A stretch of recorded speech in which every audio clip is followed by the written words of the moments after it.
மக்களே, நம்ம திமிரி அப்ளையன்ஸ்ல கஸ்டமர் பார்த்தீங்கன்னா டபுள் டோர் ஃப்ரிட்ஜ் பர்ச்சேஸ் பண்ணியிருக்காரு. அவர்கிட்ட நம்ம டுடே ஹாப்பி கஸ்டமர் ஃபீட்பேக் கேட்க போறோம். அவர் என்ன சொல்றாருன்னு பாருங்க. வணக்கம் சார். அவர் ஃப்ரிட்ஜ் எடுத்திருந்தாரு. அவர் பார்த்தீங்கன்னா நம்ம கிஃப்ட் பார்த்தீங்கன்னா அயர்ன் பாக்ஸ் கிஃப்ட் பண்ணியிருக்கோம். உட்காருங்க சார். பெஸ்ட் ஆஃப் பிரைஸ் தான். விலை எல்லாமே கம்மியாக தான் இருக்கு.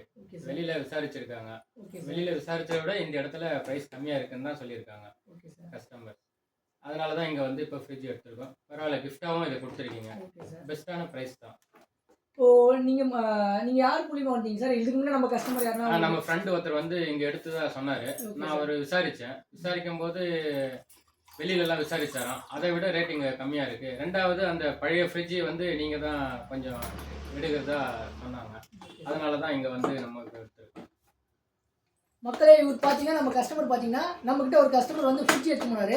அவர் ரெஃபர் பண்ணி அவர் மூலிமா வந்து இப்போ பார்த்தீங்கன்னா இந்த கஸ்டமர் நம்மக்கிட்ட டபுள் டோர் ஃப்ரிட்ஜ் பர்ச்சேஸ் பண்ணியிருக்காரு. அவருக்கு மிக்க நன்றி தெரிஞ்சுக்கோங்க. நன்றி. Thank you sir. நீங்கள் மட்டும் இல்லாமல் உங்கள் ஃப்ரெண்ட்ஸ் ஃபேமிலி எல்லாருக்கும் சொல்லுங்கள், ஷேர் பண்ணுங்கள். கண்டிப்பாக ப்ரைஸ் கம்மியாக இருக்குது. கண்டிப்பாக கஸ்டமர் எல்லாருக்கிட்டும் நாங்கள் ரெஃபர் பண்ணுறோம். கண்டிப்பாக வருவாங்க. தேங்க்யூ. Okay, thank you. நன்றி. வணக்கம். Okay, thank you.